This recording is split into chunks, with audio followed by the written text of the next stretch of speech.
rade šta im se radi. Da. Ne. Onemogućeno je slobodno kretanje ljudima i životinjama kroz nacionalni park. U toj tužbi su čak tražili godinu dana zatvora za mene. Išli su na to da mi unište život. Presude su sve donete na moju štetu, znači osuđen sam po svakoj presudi. Znači, više vremena provodimo po policijskim stanicama i sudovima nego sa svojim porodicama.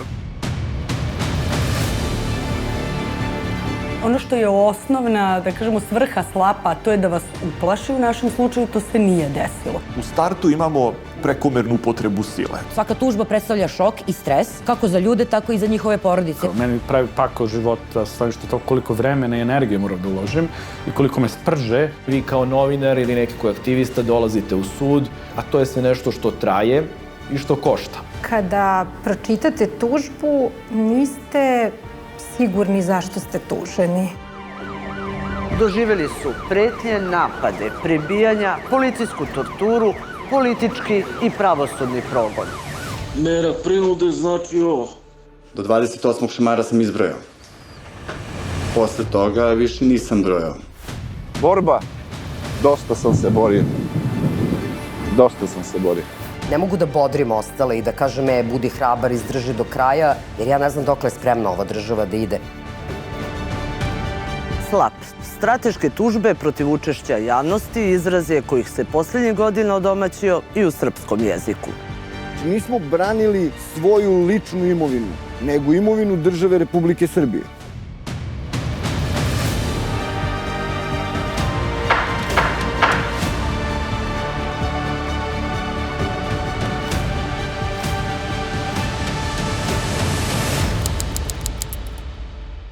SLAP. Strateške tužbe protiv učešća javnosti izraz je kojih se posljednjih godina odomaćio i u srpskom jeziku. Aktivisti i novinari širom zemlje našli su se na udaru teškog pravosudnog čekića u rukama moćnika. Ali ovo nije priča samo o zloupotrebi prava na tužbu. Ovo je priča o zarobljenoj državi i posljedicama koje u njoj snose borci za javni interes. Eni ranjena starici! Prve eksplozije na planini Starica iznad Majdanpeka, rudarskog gradića u istočnoj Srbiji, odjeknule su juna 2022. godine. Odmah potom, građani su organizovali proteste.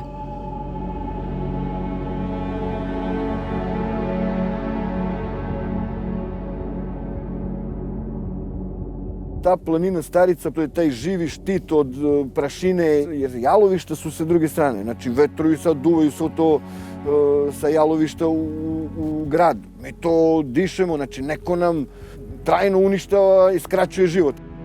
Kao eksplozija u medijima odjeknula je vest da se nekoliko desetina ljudi popelo na planinu, dok su aktivisti ne dam nu dao na jednom od grebena. Kineska kompanija Zijin ne sme da minira. Nas je firma ovde dovela. Nismo mi došli... Ali ovo nije fino. Ovo nije rudničko, ljudi. To i pokušavamo. Nemamo mi protiv vas lično. Šta si sve? Kažeš? Ali isto. Recite. Znači, dali su nalog da se sve ovo sruši. Ja sam stupio. Ko je? Ovo ovde? Nemojte ovo da dirate. A mislite kam da se sruši? Ovo bude bilo rečeno sa pravne snaže, znači sa nadležne institucije. I da stvari pobacamo dole. Rekao, nemojte da rušite i nemojte da ljudima nosite stvari. Pa vama svaka čast, ali oni, ko vam je to izdao naredbu? Evo, isečeno je ovde. Rekao, nemoj da sečeš.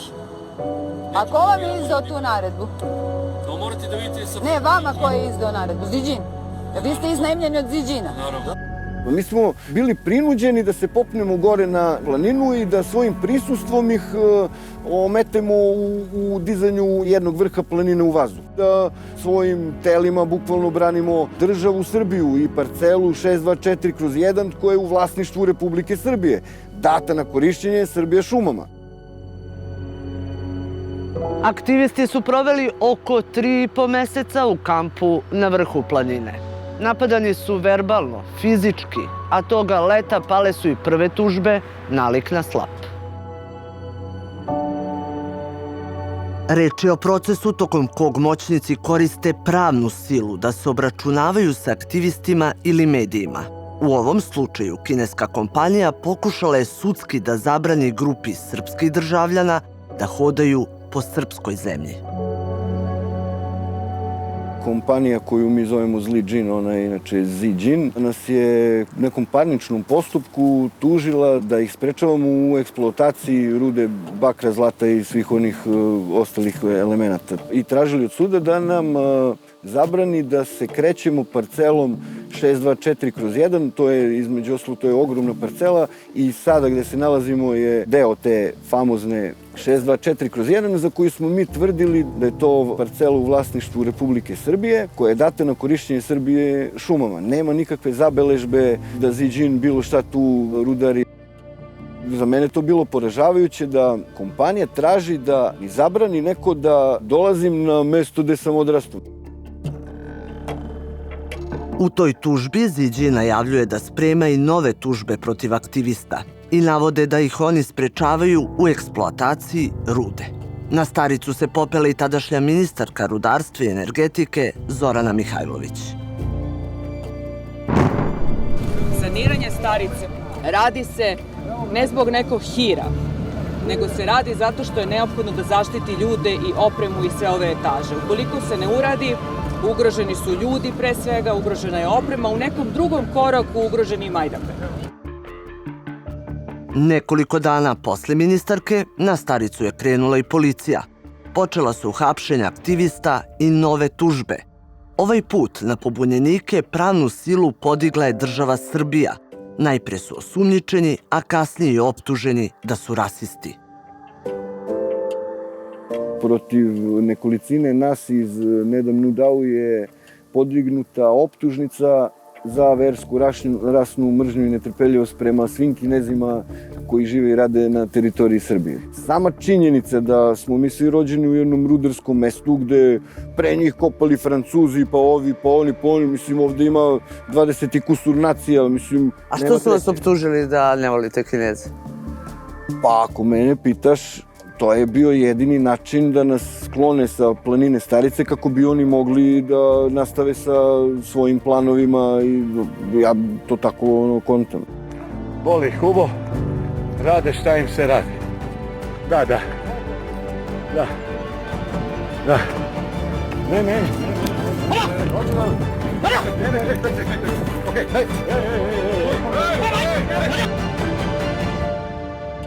Posle više od 100 dana na planini, deo aktivista je proveo 90 dana u pritvoru.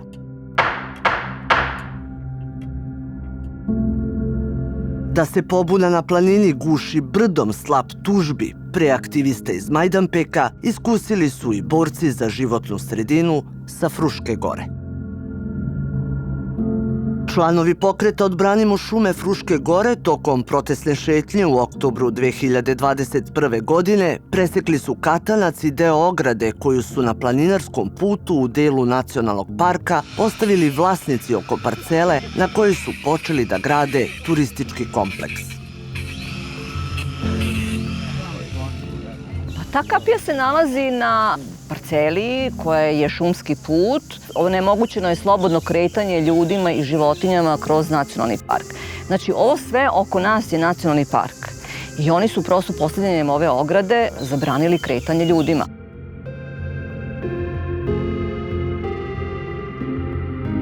Kako se dogodilo da par lokalnih biznismena gazduje nad delom nacionalnog parka? Eparhija Sremska 2014. godine restitucijom je povratila deo svog zemljišta, a onda je crkva to zemljište ustupila bračnom paru Nebojši i Sanji Petrić.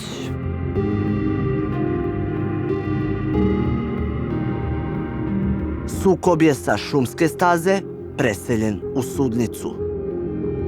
Imamo sa jedne strane nekog ko je dovoljno moćan, ko posjeduje brojne firme, nekog ko je u stanju da kupi nekoliko stotina hektara nacionalnog parka na Fruškoj gori, da dobije dozvolu organa vlasti da to ogradi pletvenom žicom. Uprko svim tim Draganinim naporima i naporima tih aktivista da nekako stanu u kraj svemu tome, iniciranju postupaka, podnošenjem prijava i tako dalje, desilo se zapravo da oni budu žrtve nakon te akcije koje su organizovali, koja je zapravo imala samo jedan cilj, a to je da skrenu pažnju javnosti, organima vlasti u zloupotrebama koje se dešavaju gore. Protiv aktivista Odbranimo šume Fruške gore podneto je 5 tužbi. Od tih 5, znači 2 su kolektivne, a ostale 3 su samo protiv mene. 4 su parnične, a krivična tužba protiv mene je podneta za narušavanje ugleda i kreditne sposobnosti. U toj tužbi su čak tražili godinu dana zatvora za mene i da mi se zabrani prolazak kroz nacionalni park. Te tužbe su podnete, mislim, u par dana sve, a neke su čak podnete istog dana. Dakle, istovremeno je podneto tih 5 postupaka. Vi to možete možda da ostvarite u jednom postupku.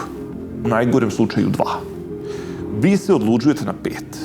U startu imamo prekomernu upotrebu sile. Dakle, ako ja mogu nešto da savladam na jedan način, čemu podizanje teške artiljerije? Na udaru teške pravne artiljerije našli su se i aktivisti iz Novog Pazara. Aladin Paučinac podneo je najteži udar. Na njega je ispaljena gomila tužbi zato što je kritikovao rad direktora bolnice u tom gradu. Samo protiv mene je pokrenuto 13 krivičnih prijava koje su kasnije neke spojene u jednu. Onda je dodatno krenuo još jedan udarac sa još više tih tužbi za koje nam je bila zaprećena kazna do 450.000 dinara. Svi su gledali u mene kao u neko čudovište. Evo, protiv njega su pokrenute tužbe, njemu će da se slomi kičma. Aladin nije odmah shvatio šta je to što mu lomi kičmu, ali advokatima za ljudska prava bilo je jasno, reč je o slap udaru. Indikatori su ti što su u jako kratkom vremenskom periodu podnošene tužbe dan za danom ili u razmaku od 2 dana. Takođe, dodatno je što je jedna od tih tužbi bila parnična, sledeća krivična i tako naizmenično. Suština je da su sve te tužbe zapravo mogle da budu kroz jedan postupak rešene, međutim, upravo na ovaj način se prepoznaje slap. Sve je počelo u doba korone. Do tada Aladin je bio tek jedan od malih privrednika u Raškom okrugu. Epidemija virusa u Aladinu i još nekolicini njegovih sugrađana pokrenula je bujicu pobune. Te table gde se inače kače u našem gradu, te umrlice, su bile preplavljene. Broj sahrana nije se poklapao sa zvaničnim brojem umrlih od COVID-19 u Novom Pazaru. Situacija se pogoršavala i u obilazak bolnice došli su tadašnja premijerka Ana Brnabić i ministar zdravlja. Jedan deo lekara i medicinskog osoblja u znak protesta okrenuo im je leđa. Ispred gradske bolnice okupljeni građani, njih nekoliko desetina, zviždali su i uzvikivali ostavka i lopovi. I bio je to tek početak protesta. Početak prvih građanskih protesta u istoriji Novog Pazara.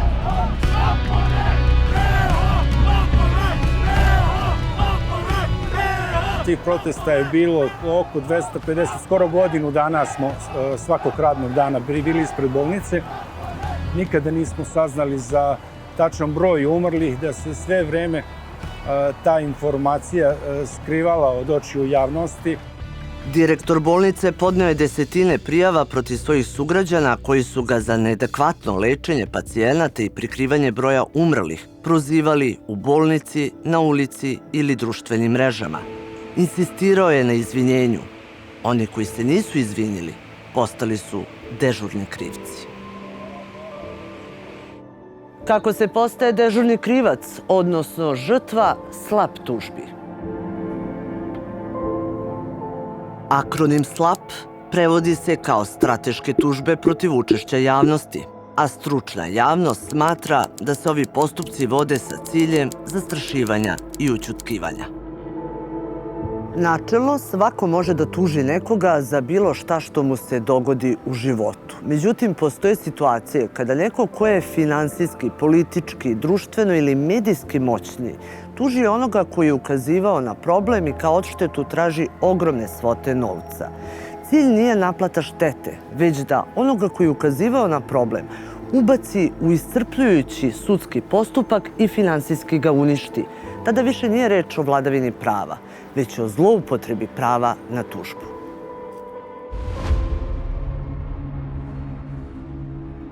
To su jasni indikatori koji pokazuju da je reč o slab tužbama. Na osnovu njih, a po preporukama Komiteta ministara Saveta Evrope, pravnici institucije trebalo bi da procenjuju da li je neka tužba prava ili slab. Tužilac pokušava da iskoristi neravnotežu moći da bi vršio pritisak na tuženog. Argumenti tužioca su uglavnom delimično ili potpuno neosnovani. Tužbeni zahtevi su nesrazmerni, preterani ili nerazumni.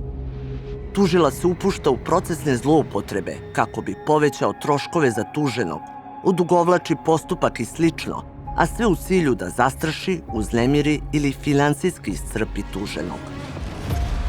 Suštinski slab se najlakše može definisati kao zloupotreba prava na tužbu. Tvorevina je koja je nastala u Sjedinjenim državama, proširila se na ostatak sveta, imali smo brojne primere, kod nas je to relativno skoro počelo da se pojavljuje, pre kojih nekoliko godina, ali je činjenica da kako su se pojavile, tako su neverovatno brzo uhvatile maha. Vi kad ste tuženi, vi mora podnesete odgovor na tužbu i za to da platite taksu. Sa druge strane, vi kao novinar ili neki koji aktivista dolazite u sud, a to je sve nešto što traje i što košta. Aktivisti su u izuzetno teškom položaju, pre svega oni koji deluju van Beograda. Prvo, ljudi nisu svesni da su tužbe i postupci koji protiv njih počinju da se vode zapravo slab postupci koji imaju za cilj gušenje slobode izražavanja. Njihov cilj zapravo i nije uspeh u samom sudskom sporu, već zastrašivanje i vršenje pritiska na kako nezavisne novinare, istraživačke novinare, tako i na aktiviste, kako ne bi se bavili tim poslom kojim se bave. Kada pročitate tužbu, niste sigurni zašto ste tuženi, ali vam je sasvim jasno da je ta tužba usmerena na to da prestanete da izveštavate ili da se oglašavate o nekoj temi. I mislim da je to osjećaj koji je nepogrešiv.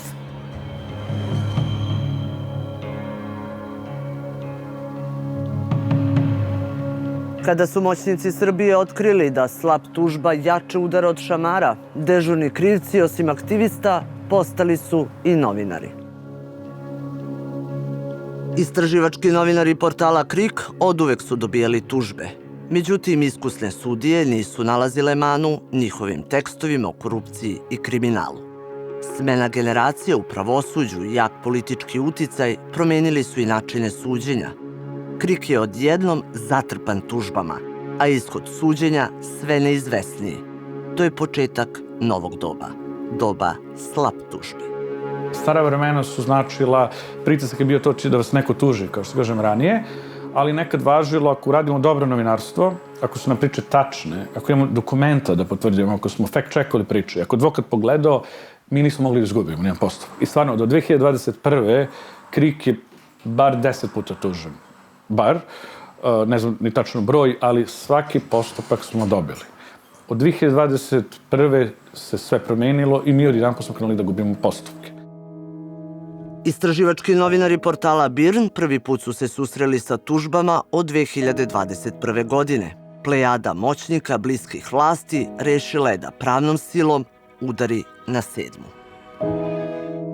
Među tužiocima su između ostalih okrivljeni za organizovani kriminal Predrag Koluvija, kome se na teret stavlja da je imao najveću fabriku droge, skanka i marihuanu u Evropi, kao i gradonačelnik Beograda Aleksandar Šapić. Ono što je novina i to je ono što definitivno možemo vidimo i na našoj redakciji da imamo koliko 5-6 takvih sudskih postupaka, kolege iz KRIK imaju preko 10 i svi oni su zadnje 2 godine. Znači, skoro je izvesno i evidentno da se radi o jednoj sistemskoj, temeljnoj, promišljenoj i dirigovanoj kampanji protiv nezavisnih medija, jer je prosto nevjerovatno da svi oni, i Šapić, i Nikola Petrović, i Koluvija, i svi oni koriste istu metodu. Prva slab tužba koju smo dobili odnosi se na praćenje sudskog slučaja protiv Predraga Koluvije u slučaju Jovanjica i tu tužbu dobili smo u stvari za vest koju smo objavili. Koluvija i pre Jovanjice bio u poslu sa marihuanom, što je u stvari bila tema suđenja tog dana. Mi smo to izvukli u naslov, nismo napisali rekao je tužilac, što je u principu poslužilo kao osnov za samu tužbu. Što se tiče ostatka teksta u njemu, kao što su i u tužbi napisali, ništa nije bilo sporno. Ovaj talas slepe koji se dešava zapravo hoće da redefiniše pravila u novinarstvu i mislim da vlast koja drži većinu medija pod kontrolom i koji zapravo slušaju kao njihove propagandne mašine, već godine ne može da reši tu kao jedan mali broj medija gde smo i mi, koje ne može nikako naći način kako da nas kontroliše, ne može da nam preseče finansijska sredstva, ne može da nas zastraši i mislim da su razumeli zapravo da kroz buduće sudske presude će u stvari uspeti ono što nisu uspeli do sad, da nam objasne kako da radimo svoj posao. Ono što je problem sa tim tužbama, njih boli što mi uopšte pišemo o tim slučajevima i trude se da kroz slab tužbe u stvari dovedu u pitanje prava novinara, da dovode u pitanje neke od odluka državnih institucija ili postupanja javnih funkcionera. Za brojne istraživačke novinare prve tužbe u životu su baš slab tužbe. Kao odšteta se zahtevaju astronomske cifre, kazne zatvora, pa i zabrana bavljenja novinarstvom. Posle svih drugih formi pritiska na medije, mislim da se u vrhu SNS-a razumelo da zapravo je slep prava stvar na koji način možete stvarno da izmaltretirate novinare.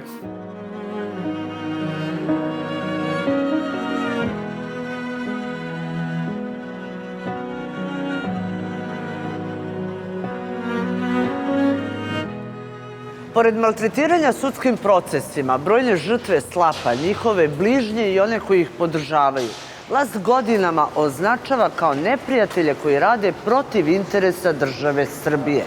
Doživeli su pretnje, napade, prebijanja, policijsku torturu, politički i pravosudni progon.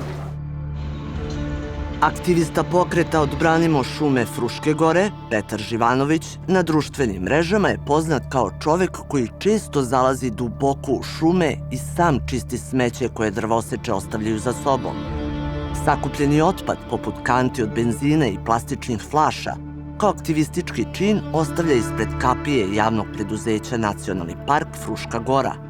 Neretko Živanović zabeleži seču potpuno zdravih stabala. Tako je i u avgustu 2021. pokušao da snimi drvoseče u ilegalnoj seči šume i to u prisustvu službenika Nacionalnog parka. Oni su počeli da psuju, da idu prema meni, ja sam pokušao da se udaljim, međutim čuvar Nacionalnog parka, šumar mi je prišao nekako s leđa, pa mi nije mi propustio prolaz da ja odem sad, da se udaljim od lica mesta. I tu su me oborili i uzeli mi mobilni telefon, obrisali slike, te što sam mi slikao i taj traktor što su nosili, to sve. Postavlja se pitanje zašto bi mi obrisali slike ako je bila legalna seča, ali tako smo naravno, oborili smo na zemlju, šutirali, udarili pesnicama. Čak si predsjednik Srbije obratio povodom tog slučaja. Policija je podnela krivične prijave ne protiv NN lica, već protiv sva 4 lica koje su učestvovali u fizičkom napadu na to lice iz ekološke organizacije koje je napad prijavilo i to je tačno da se dogodilo. Dogodilo se i to da je bio prisutan šumar i dogodilo se to da su još 2 lica pokušavala da ubede ova 4 lica da ne govore o prisustvu šumara iz Nacionalnog parka Fruška gora tu i policija vodi istragu i tužilaštvo će da obavi svoj posao. Dakle, država Srbije uradila svoj posao u potpunosti. I oni su vam dali u zvaničnom saopštenju da nije bilo sečenja drvnog sortimenta tog dana. To je laž. Bilo je. I zato će sad morati da odgovaraju i ti ljudi iz Nacionalnog parka Fruška gora. Eto, 3 godine je prošlo od tog momenta, ništa nije urađeno povodom toga. Kada je reč o nasilnicima, oni su osuđeni na uslovne kazne na koje su se žalili. Odlukom suda proces će krenuti iz početka. Protiv Petre u međuvremenu, kao i protiv ostalih aktivista pokreta Odbranimo šume Fruške gore, podneto nekoliko slab tužbi zbog protestne šetnje kada su pokušali da iseku ogradu kojom su lokalni moćnici ogradili planinarski put i deo nacionalnog parka. Nasilje ne trpe samo aktivisti, već upravo i priroda za koju se bore. Mi smo imali dojave i snimke i fotografije sendača koji su se ubijali u ovakvoj ogradi jer ne mogu da pređu iz jedne šume u drugu šumu. I evo, tu smo presekli tu ogradu, to je 2-3 metra ograde i za to smo dobili tužbu od vlasnika Nebojše i Sanje Petrić da smo im napravili neku materijalnu štetu. U ograđenim šumama divlje životinje zamenile su domaće, krave, mangulice. Ovde su čitavi mali bazeni, oseke, to je taj otpad, vodeni, gusti otpad od svinja i to je neverovatno. Izmet zapravo životinjski. Izmet jeste, izmet koji se sliva sa brda. Ovde vidimo jasnu razliku. Tako je. Kako izgleda gde su ograde, a kako izgleda gde se priroda samo održava. Tako je, tako je. Evo, to je samo održanje prirode, apsolutno. Dakle, tu vremenske nepogode ne čine loše, ali gde se čovek upetlja?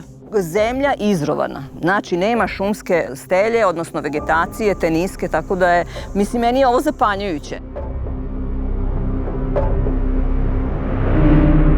Imalo je tu i raznih pretnji, imalo je napada, svakakvih pogleda, ne znam, iz automobila. Ovo je mali grad, znate, i iskren da budem, ne osjećam se sigurnim ni na jednom metru. Hodam ovim gradom, ali u svakom momentu očekujem da će neko da me zaskoči ili da će nešto da mi se desi. Pažnja javnosti često je jedini garant da će aktivisti izbeći neki opasniji napad. Paučinac se upravo zato i kako bi podigao svest o građanskom aktivizmu angažovao i politički kao kandidat za odbornika liste Građanski pokret Sandžaka za život dostojan čoveka. Međutim, tokom uključenja uživo na društvenim mrežama u decembru 2023. na njega je nasrnuo već osuđivani nasilnik blizak lokalnim moćnicima. Kako si ti pena jebem te u ta usta te jebem. Viš kako si ti pička usta te jebem. 2 godine, znaš? Smrad u usta te jebem. Treba da nam ginu deca ovdje. Peno jedna. S ovo me vređo me ovdje, gospodin. Ništa bilo nije, mora da objasnite ovoj pički kako se ponaša. Ne treba ovdje da dolaziš da skupljaš pene, jebem te usta. Lazi u kola usta te jebem pokvarena lješa. Još odabje.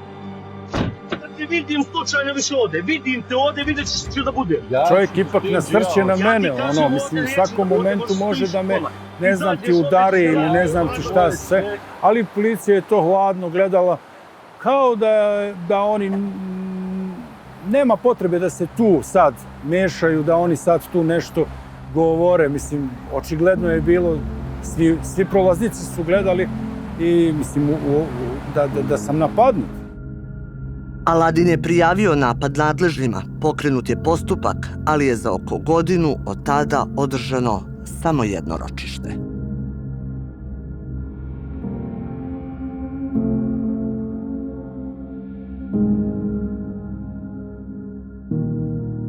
Poseban recept represije, javnog sramoćenja i slapovanja, zatrpavanja prekršajnim i krivičnim prijavama, vlast je primenila nad građanskim i opozicionim aktivistima u severoistočnoj Srbiji, kraju poznatom kao Negotinska krajina. Kroz tu vrstu torture prošao je veliki broj onih koji su bili protiv miniranja planine Starica kod Majdanpeka, ali i građani Kladova, koji su na društvenim mrežama ukazivali na lokalne probleme, kao što je neodnošenje smeća ili selektivan rad policajaca. Onda su oni tu počeli da sprovode nekakve akcije, tako što su uhapsili decu i vodili ih ovde su to zvali na pišanje. Prvo te zaustavio u saobraćaju i iz saobraćaja u hitnu, iz hitne na spavanje u policiju. Aktivistima su rađeni brzi testovi urina na narkotike koji su, prema rečima sagovornika, nelicencirani i nepouzdani. Tako je nekima od testiranih evidentirano da su u urinu imali i po 5 vrsta droga. Posle testiranja usledili bi pretresi stanova, policijska zadržavanja i prekršajne prijave u visini do 100.000 dinara, kao i skidanje bodova u saobraćaju. Slobodan Švajner je na Twitteru sa anonimnog profila često kritikovao policiju i upravo to korišćenje nelicenciranih testova na narkotike. Twitter sam obrisao jer mi je tu tada stigo kako si Slobodane, sa nekog opet lažnog profila, na moj lažni profil, gde ne stoji moje ime, moje prezime. Tad sam video da je stvar otišla predaleko. Ubrzo, dok je Švajner izlazio iz zgrade, primetio je policijske automobile. Neko vreme vozili su za njim, a zatim se pojavila još jedna policijska patrola. Ja sam bio u zasedi, u policijskoj zasedi.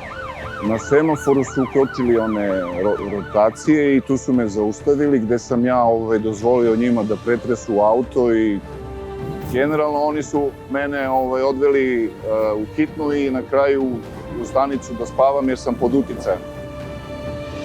A da pritom da sam tražio i psihijatra, na što imam pravo, da mi vade krv, takođe na što imam pravo. Sve su to oni meni odbili, vodi ga. Iz stanice su me vodili po ključeve od mog stana kod moje bivše partnerke. Sve vreme su išli za mnom, pa do njenog frizerskog salona, opet sve za mnom, policija kroz grad. Pa te kako, mi se ovde svi znamo manje više. I kada su završili pretres, rekli su mi da budem srećan što nisu dizali mog oca koji je tad umirao. Jedan od policajaca pred sudijom je priznao da je Švajner sve vreme tvrdio da nije koristio narkotike i zahtevao analizu krvi i da ga momentalno pregleda psihijatar. Ali da policijska stanica Kladovo, kako je rekao, za to nema mogućnosti. Posle ispitivanja svedoka i uvida u sve dokaze, Prekršajni sud u Negotinu oslobodio je Švajnera.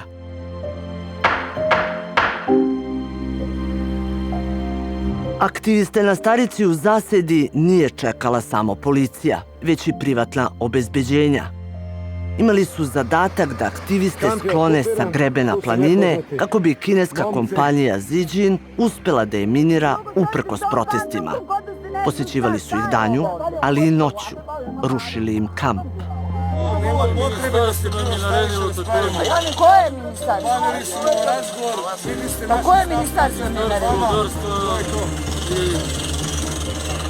Ministarstvo rudarstva je vama naredilo da budete ovde. Jer ste plaćeni od Ministarstva rudarstva. Sama činjenica da si u sred šume, okružen ljudima koji su pod fantomkama, koji su očigledno neprijateljski raspoloženi, prosto ne može da bude nikom prijatno. Pojedini pripadnici obezbeđenja potvrdili su reči aktivista i javili se televiziji N1.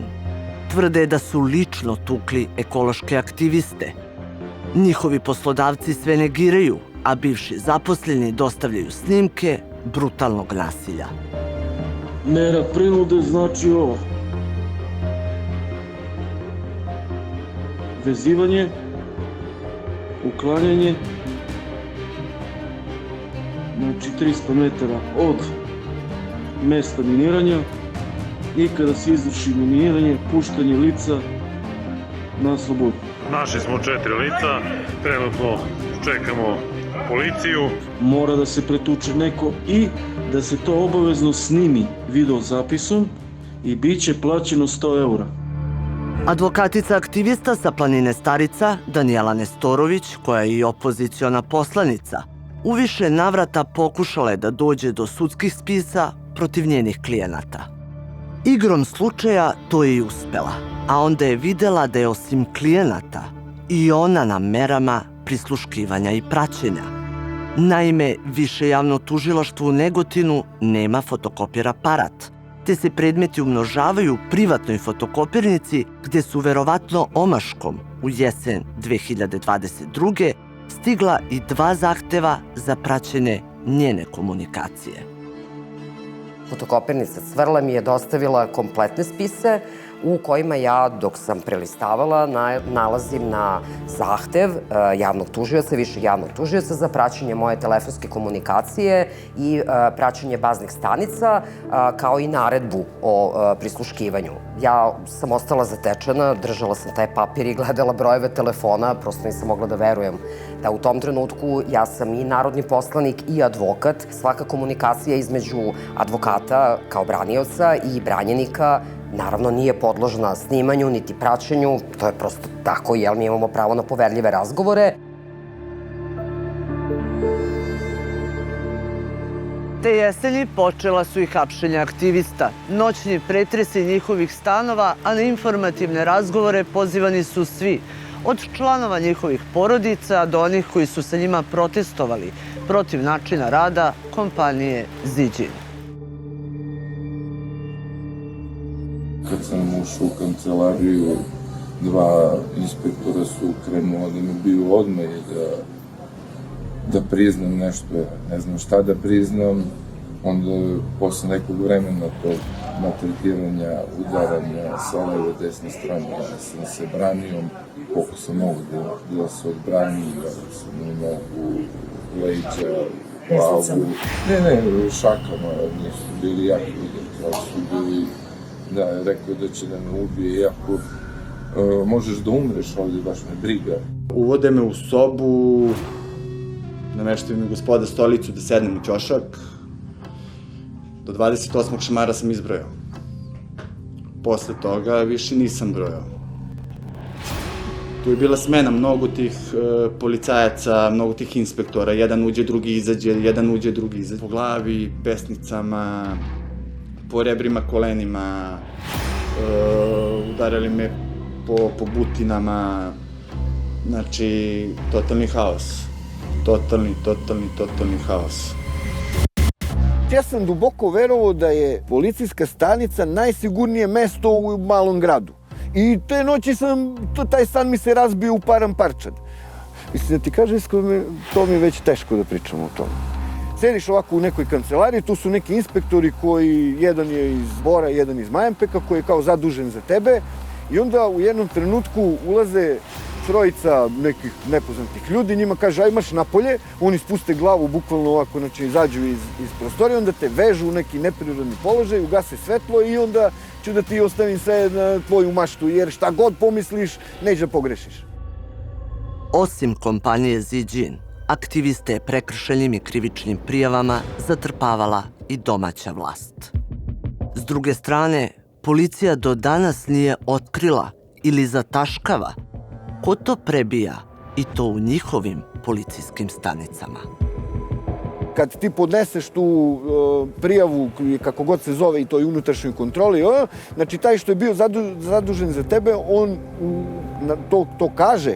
No ja sam bio zadužen za njegom i ja sam radio sa njim i onda su u jednom trenutku, ja sam izašao iz kancelarije, jeste tačno da su 3 NN lica ušla u kancelariju. 3 NN lica usred policijske stanice. I koliko god se ja trudio da zvanično dobijem koja su to 3 NN lica, nikad nisam dobio odgovor na tako nešto. I u svim ostalim slučajevima prebijanja aktivista od strane policije, imena inspektora ostala su tajna. A tužilaštva protiv njih odbacuju krivične prijave kao neosnovane ili godinama ne rade ništa po tom pitanju. Bez obzira na ishod suđenja, čim sudije usvoje zlonamerne tužbe protiv novinara ili aktivista, efekat se već postiže. Sa planina, šuma, uličnih protesta ili iz redakcija dežurni krivci sele su advokatske kancelarije, sudske hodnike i sudnice. Borbu za javni interes zamenjuju institucionalnom borbom za ugled, egzistenciju i slobodu. i one su pakao. Meni pravi pakao života, stanište to koliko vremena i energije moram da uložim i koliko me sprže. Ono što je osnovna, da kažemo, svrha slapa, to je da vas uplaši. U našem slučaju to se nije desilo. Međutim, uzima jedan danak u vremenu, energiji, resursima. Pre svega, rekla bih u tome da naši novinari koji su tuženi, naš glavni urednik Milorad Ivanović i ja provodimo dosta vremena na sudu, kod advokata, u pripremama za sudska ročišta. Svaka tužba predstavlja šok i stres, kako za ljude, tako i za njihove porodice. Moraju i da izostaju sa posla, da planiraju šta će. Postoji niz rokova na koje mora da se odgovori hitno ili dolazi do propuštanja. Jako je nezgodno voditi računa o svim tim datumima, o svim rokovima, posebno kada je u pitanju 12-13 postupaka kao što je slučaj sa Aladinom. U nekom sasvim normalnom ritmu života pojedine klijente bih viđala mnogo ređe. Koliko se zaređuju suđenja posle mesec dana svakodnevnog viđenja, kada recimo dođe period u kom sud ne radi u punom kapacitetu, vi vidite da vam ta osoba nekako nedostaje, prosto da je ne viđate svaki dan, pa imate potrebu da proverite kako je. Mislim da ona u tih 5 postupaka u nepune 2 godine bila oko 30-ak puta u sudu. Dakle, ja sam jedan put rekao da je ona više u sudu nego 50% zaposlenih u tom sudu. Ona češće dolazila u taj sud nego drugi. Dakle, one non stop smo bili u sudnici, to nekako svaki petak je bio zakazano to suđenje. Kada se podnese ta pravosudna mašina, vi ne znate u čemu se zapravo nalazite. I to tako nosi jedno drugo. I ja zapravo mislim da je ona postala svesna, tek kad se to malo smirilo, kad smo završili sve te prvostepene postupke, mislim da ona tek tada postala svesna torture kojoj je bila izložena u svim tim postupcima. Ma meni ova, bre, muka mi čoveče od te institucionalne borbe. Muka mi, veruj mi, brate mili. Muka mi je. Ja mislim da i sad kod sebe imam bar 2 poziva za neko suđenje. Znači, više vremena provodimo po policijskim stanicama i sudovima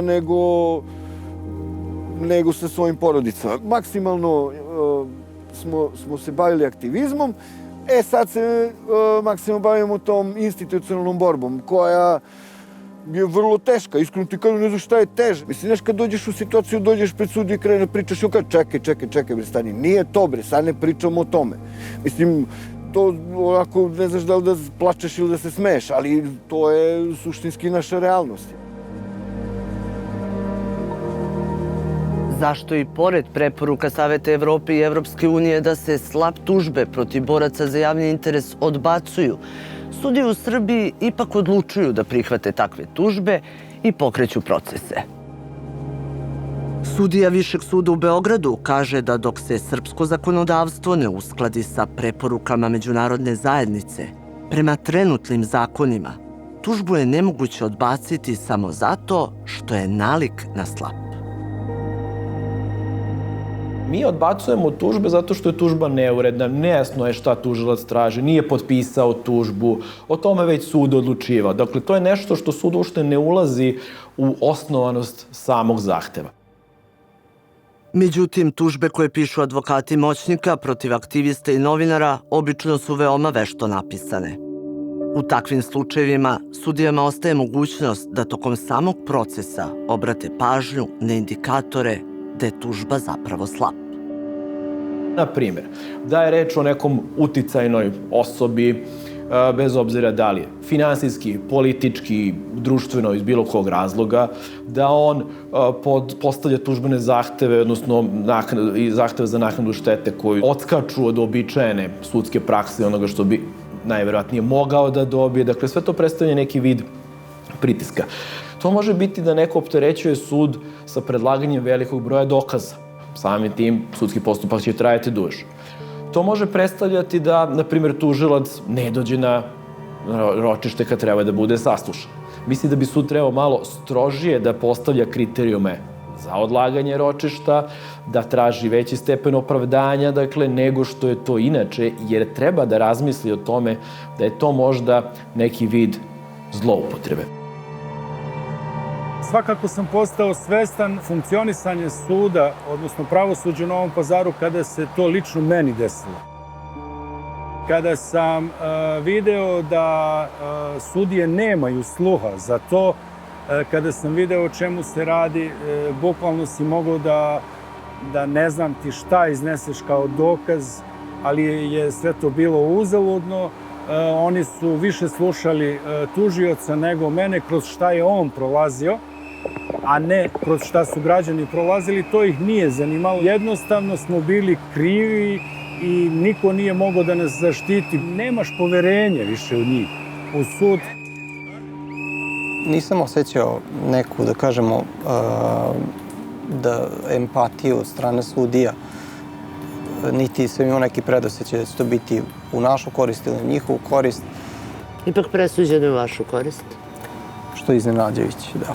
Da li je sudija, da li se osvrtala na to vaše isticanje da je reč o slab tužbama? Nisam primetio. Ne, nisam primetio.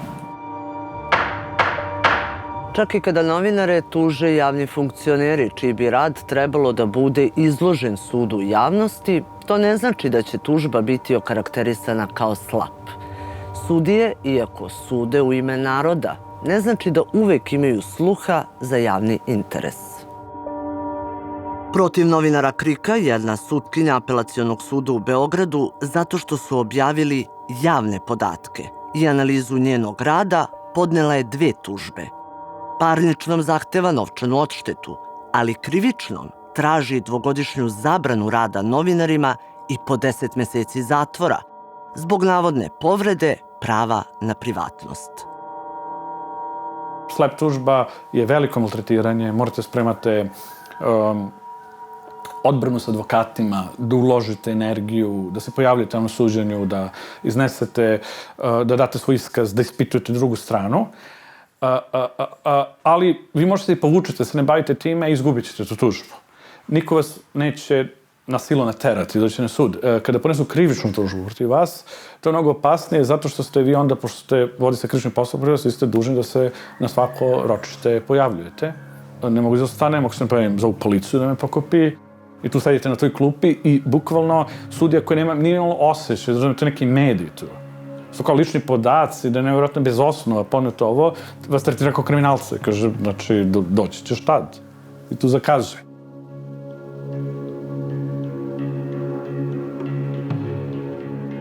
Da završimo ovo moje, pa vi ćete ovako da isečete na vaše kad dođete gore.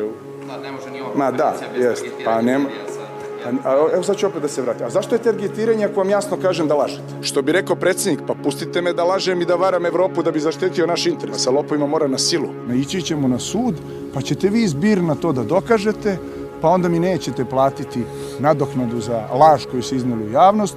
I Bože moj, onda ćete izaći i reći, evo mi smo dokazali. Sami rekli da ste pogrešili kad ste popunjavali vašu imovinsku kartu.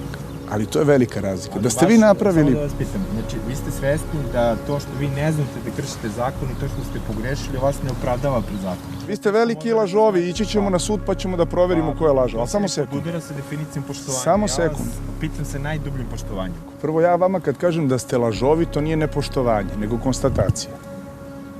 To nije nepoštovanje je kad ne puštate nekoga da govori, kad se ponašate uličarski, i kad se ponašate kao da smo čuvali ovce negde zajedno, niti smo čuvali ovce, niti ćemo da ih čuvamo. Novinar koji je otkrio da imovina gradonačelnika nije evidentirana prema procedurama, osim tužbe zato što je konstatovao da je prekršen zakon, tokom suđenja je bio izložen nizu uvreda. On je u svom izlaganju počeo da koristi vulgarne reči, da nas naziva lažovima, da viče. To je jedna mala sudnica gde je to sve odjekivalo od toga. Da bi on naknadno meni postavio pitanje koji je moj izvor. Iako novinar nije dužan da otkriva svoj izvor i zakon ga štiti, tužiocu se u njegovom naumu ipak pridružila i sutkinja. Sudinica je insistirala na tome da ja odgovorim na to pitanje. Ja nisam na to pitanje odgovorio, niti sam imao nameru da odgovorim, ali neki novinar bi možda pomislio da treba ili da mora da kaže koji je njegov izvor informacije. I rekao bi. A sud to ne bi smeo da dozvoli. Koliko je nezgodno pisati o onima koji predstavljaju državu, pokazuje i odluka Apelacionog suda u Beogradu, kojom su pravosnažno osuđeni novinarka i urednik KRIK-a po tužbi nekadašnjeg direktora Bezbednosno-informativne agencije Bratislava Gašića. Zato što su objavili vest sa suđenja kriminalnoj grupi u kojoj su citirali prisluškivani razgovor okrivljenih o tadašnjem direktoru BIA Gašiću.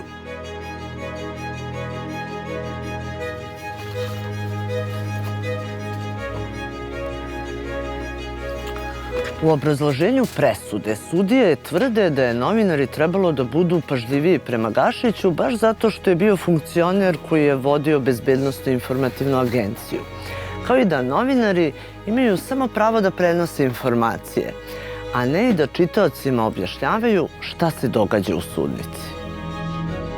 Sudije ne razumeju da mi kao novinari nismo odgovorni za to što ti kriminalci pričaju, treba Gašić tuži njega ili da se bavi njime, ali očigledno oni hoće da potpuno suze naše mogućnosti zašto izveštavamo šta se dešava u sudnicama. Tu često izbijaju različite informacije o vezama tih kriminalaca koji su uhapšeni sa ljudima iz vlasti ili biznismena i mislim da oni hoće zapravo nas kroz presude disciplinuju da i mi ne budemo ograničeni šta smo imali zapravo da javnosti predočimo šta se desilo tog dana u sudnici. Ali to je jednostavno, to što smo radili za Gašića je jedno potpuno konzervativno, kažem, novinarstvo.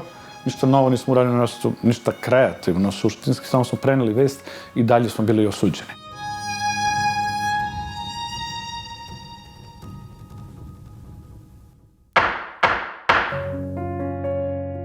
Pod udarom slap tužbi nisu samo oni koji kritikuju političke ili korporacijske moćnike, već i aktivisti koji urade nešto korisno za zajednicu. Tako je grupa Zaječaraca septembra 2024. godine očistila prostor oko jedne od arteških česmi u gradu. Postavili su kante za smeće i okričili česmu u bojama u kojima je već bila. Samo par dana kasnije, jednom od aktivista, inače odbornik opozicije u gradskom parlamentu, komunalna milicija uručila je prekršajni nalog kojim mu se određuje kazna od 8.000 dinara zbog učešća u toj akciji. Postupci protiv aktivista su raznovrsni, dakle to su i neki prekršajni postupci, krivični postupci, neke parnice i dakle širom Srbije, u sudovima širom Srbije se oni vode i mi nemamo informaciju koliko tih predmeta sada ima. Jedan od razloga je upravo to što se oni ne prepoznaju, što ni dobar deo pravne zajednice zapravo nije još svestan ovog fenomena koji nije vezan samo za Srbiju, ali Srbija nekako jeste brzo razvila, nažalost, praksu u ovoj oblasti. I dakle, ono što mi pokušavamo da uradimo jeste da mapiramo te predmete, da vidimo koliko ih ima i koliko je zapravo građana pod udarom slap tužbi. Poslednjih godina tužbama su zatrpani i opozicioni narodni poslanici. Iako ih imunitet štiti od krivičnog gonjenja, parnični postupci im se gomilaju, čak i zbog postavljanja poslaničkih pitanja. Odštetni zahtevi se mere u milionima dinara, a postupci zbog čistih odlaganja traju godinama.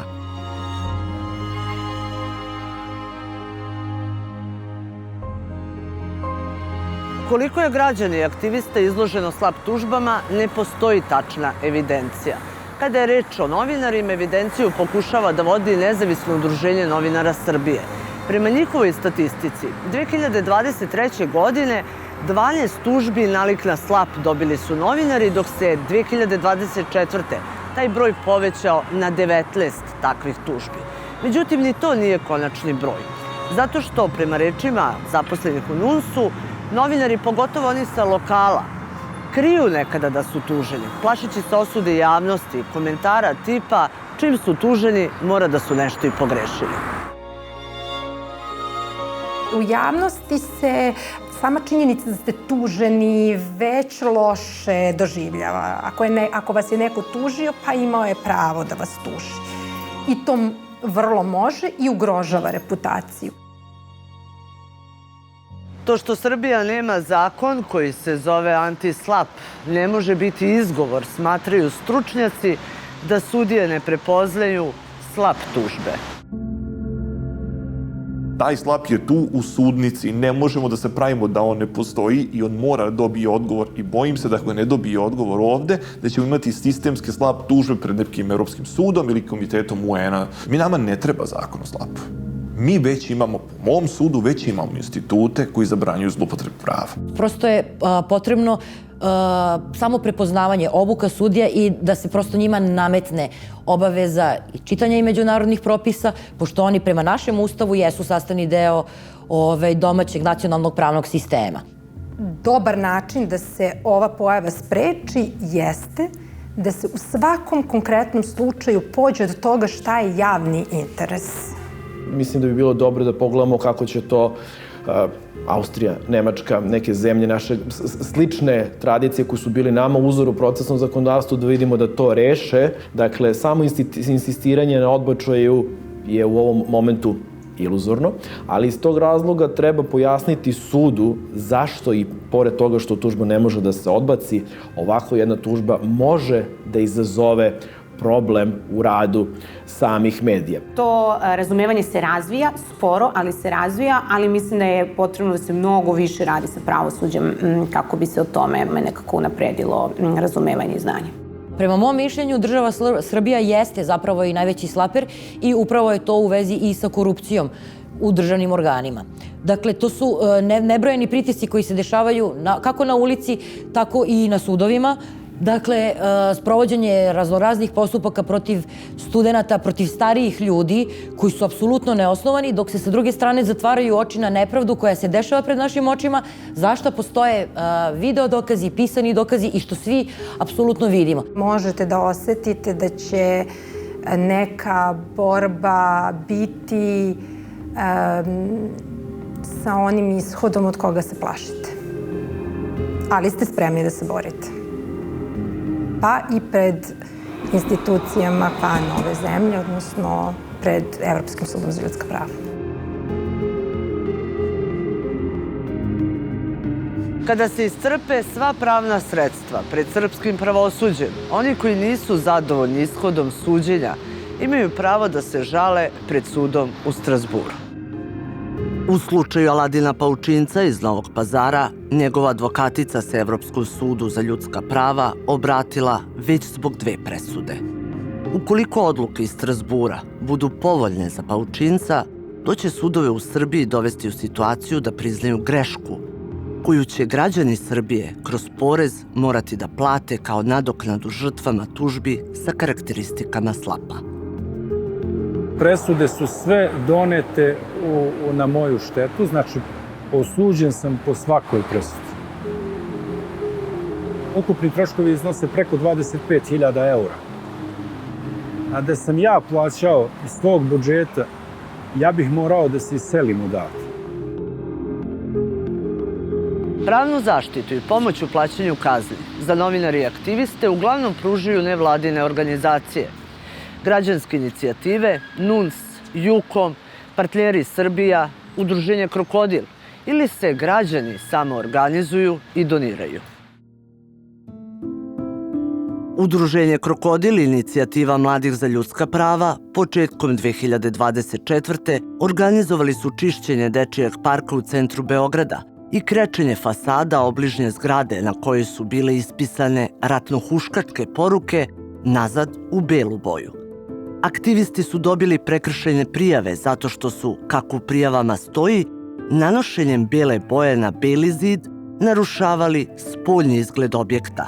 Apsurdno, ali dok su huligani u sred dana na istom belom zidu pisali kad se vojska na Kosovo vrati, nije zabeležena nikakva policijska aktivnost. Apsurdima nikada kraja. Tako u Srbiji može slap da postane nešto najbolje što se nekoj redakciji dogodilo. Naime, nekadašnji novinari NIN-a su povodom nelegalnog i nasilničkog rušenja dela grada koji je vlast zataškavala, na naslovnu stranu stavili tadašnjeg ministra policije i napisali Nebojša Stefanović, glavni fantom i Sava Male.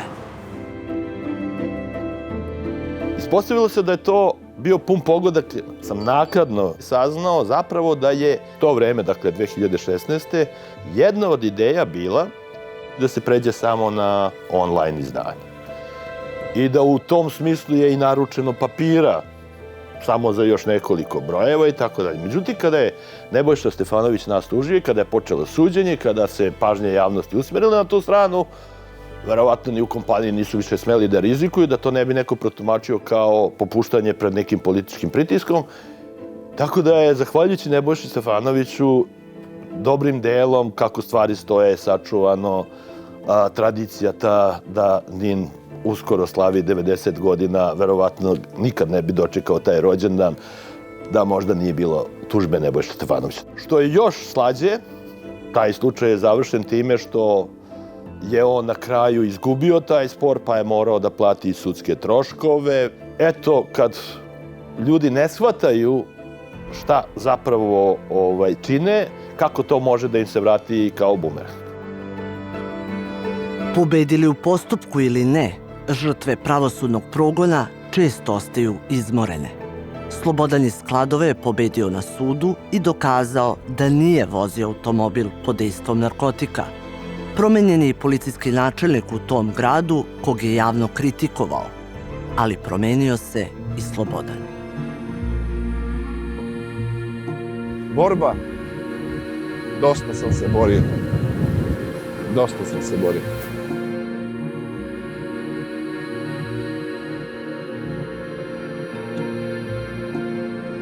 Ne mogu da bodrim ostale i da kažem budi hrabar, izdrži do kraja, jer ja ne znam dokle je spremna ova država da ide. Da li se ovde zaustavlja samo na tužbama ili se ide i dalje kada govoriš ono što ne bi trebalo? Poslednje vreme kada sve to sumiram, sve to šta mi se desilo i šta su u stvari oni hteli sa mnom da urade, išli su na to da mi unište život. Da ih dobro zapamtim i da budem kao primer drugima, da kogod pomisli da se kači sa njima, da će proći kao ja. Kad sve to počnem da prelistavam, pa zašto ja ovo radim, zašto to ne radi neko drugi? Ljudi upiru vas prstom, neko kaže da ste heroj, neko kaže da ste gubitnik. Dragana, koja se bori za slobodne staze Nacionalnog parka Fruška Gora, osuđena je zato što je vlasnika placa koji je postavio ograde nazvala tajkunom. U svim ostalim procesima je pobedila i sud je naložio da ove staze moraju biti slobodne za prolaz građana. Međutim, vlasnik i dalje nije uklonio ograde. Aktivisti na Frušku Goru sada ređe svraćaju, ali je priroda uzela stvar u svoje ruke. Šta se ovde dogodilo? Je li ovo kapija gde ste vi presekli katanac? Ne, ovo je jedna od kapija koja je postavljena na šumskim stazama, ali ima nekoliko kapija, 4 kapije ovakve. Jeste ovu vi srušili? A mi nismo ovu srušili. Ovo vidimo da je srušeno, a delovanjem prirode, odnosno pala je bukva posred ograde. Eto, naljutilo se šuma i uzvraća udarac.